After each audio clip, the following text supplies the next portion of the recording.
The most untrustworthy person you ever met in the wrestling business? Moose.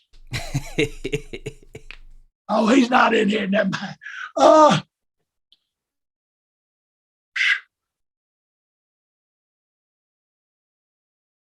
I don't know.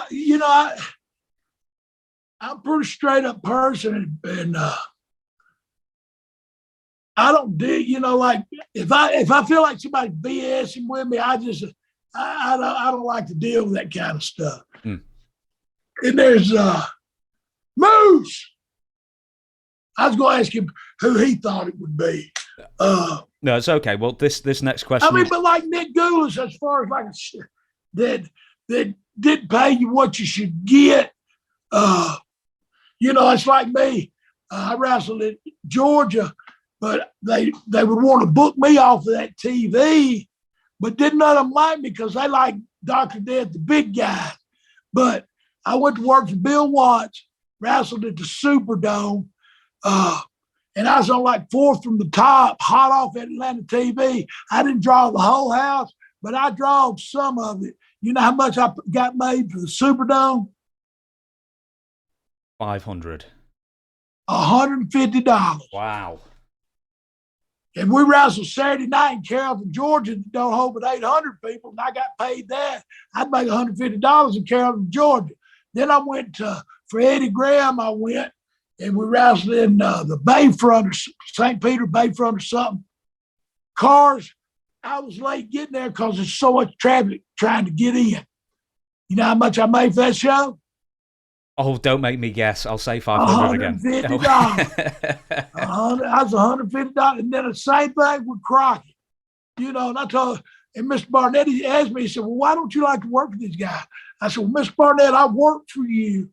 And I understand that because of the TV we have, that it helps these other promoters. I said, but you hired me.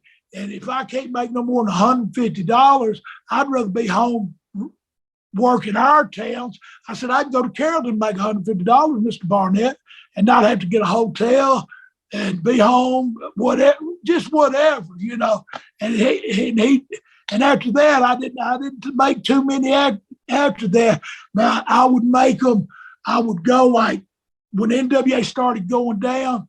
Like Bob Geigel was a good friend of Mr. Barnett, and I like Bob Geigel. Harley Race was from up there, and Harley Race. I mean, I love Harley. Harley. If it wasn't for Harley, I'd have never won the world heavyweight title. That was his idea.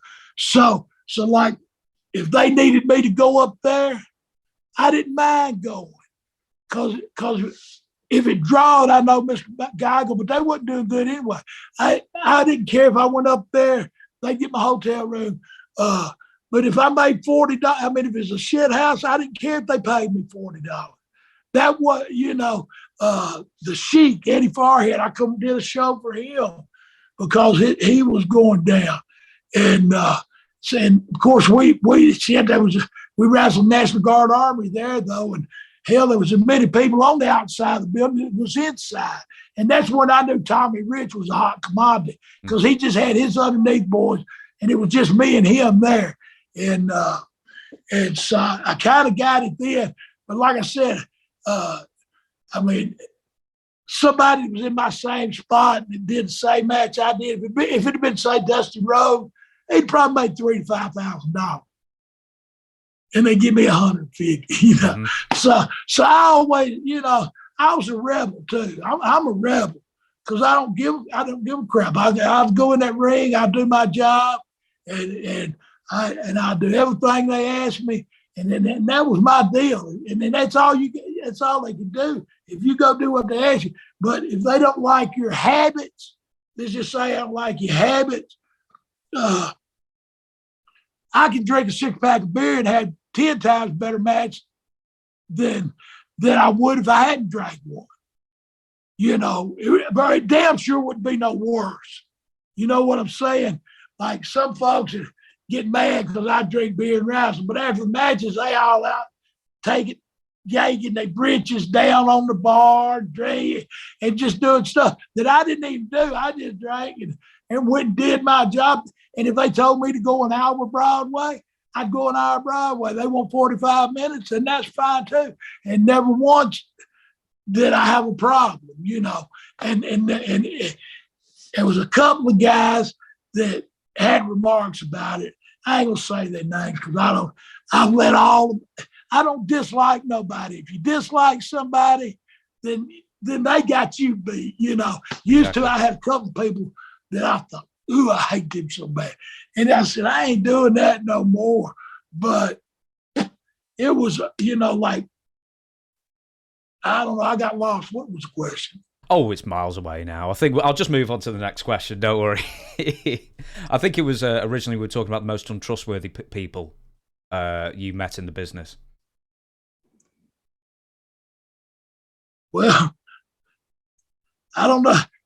They was untrustworthy to me if they didn't pay me my money. Yeah, fair enough. Then. I mean, but other folks, I mean, they didn't have no problem with. But it is a real. I mean, I never had no problem in the business, you know, because I always did my job. And I was a kid in the '80s, man. The '80s was beautiful. You know, it was just a different time, man. The wrestling fans, I mean, old school. I mean, you think about it. These big companies that come and run these towns, say once every 3 months, right? So they'll come in and they'll give some tickets away, but they might fill it up. But the next time they come, half of the people that was there ain't going to be there. But because their TV draws so good, they'll pick up another bunch of people to come. But they can't draw the same, like just like this. On Monday, we'd go to Augusta, Georgia. Tuesday would be Macon, Georgia. Wednesday, we'd go to Columbus, Georgia. Thursday, we'd do Athens or Rome, Georgia one because you couldn't run them weekly.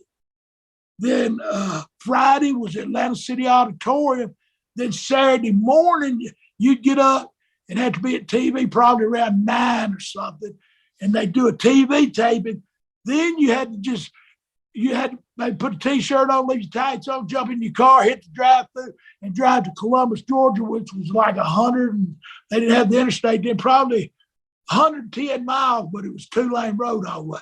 So you had to haul butt to get there for that live TV. Then you'd go somewhere and wrestle that night. You know, so in them days, they're getting like, in 6 days, getting 9 shots out of you. And then they found out Sundays would work. And so we started doing them too. So we was working 10 times a week. And then on the holidays, they do a Christmas Day night show and then a Christmas night show. So they was getting 2 out of that. Thanksgiving, you know. Yeah, and Thanksgiving as well. Yeah, they were big shows, Thanksgiving shows as well, weren't they? And that's when they did the big shows. Yes. Yeah. But you didn't even think about it. Some of these kids today, if they had to do the miles we did, in which Georgia, I love Georgia, but like Watts' territory and Crockett and Florida, I mean, they had some long trips.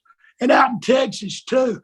You know, I was lucky. Tennessee was so-so, but and I spent most of my time in Georgia. So them trips were just beautiful. Shoot, any town you're in, I could be back in time to hit the strip.